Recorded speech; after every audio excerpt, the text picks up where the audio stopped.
My stepfather began spinning a tale about how he just wanted us all to be one big family and he knew how my mom didn't like my dad, and he did everything for the sake of the family. Then he caught me smiling, stopped, and asked me, "What the heck is so funny?" I said, "Dad has no recordings, but why does he need them when you just admitted to everything?" He said something unintelligible and jumped off the couch to lunge at me until my mom stopped him by getting in between us. Mom simply said, "Out," and he walked to the front door and let himself out. After we heard him drive away, Mom asked for the details about everything and apologized for bringing him into our lives. The next morning, I was walking to the bus for school, when my stepfather quickly pulled up near me and stopped, then got out of the car and started walking towards me. I screamed like I've never screamed before or since. He got up to me, slapped me across the face, grabbed my shirt, and started walking me to his car. I didn't go peacefully, though, screaming and resisting the whole way. That's when my savior appeared. An older gentleman had seen everything and came out of his house with quite possibly the largest hand cannon I have ever seen outside of the movies. He just saw an older man dragging a screaming teen girl to his car. He told my stepdad to stop, pointed his gun at him, and got him to kneel down with his ankles crossed and to intertwine his fingers behind his head.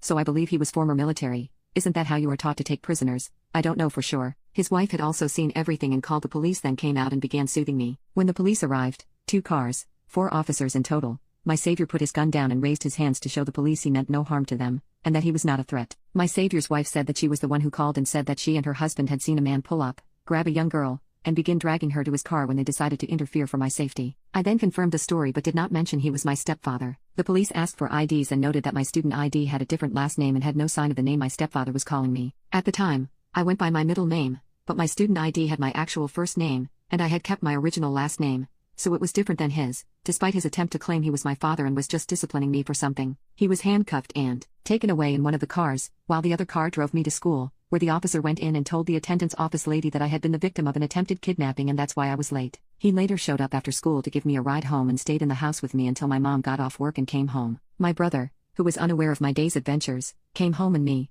my brother, and the officer played video games until my mom got home. My mom and stepfather later divorced. When I was at school a couple of days later, my stepfather came by the house with a police escort and my mom's supervision and got his personal stuff. My mom was later able to get a restraining order against him for herself, me, and my brother. Haven't heard from my former stepfather since.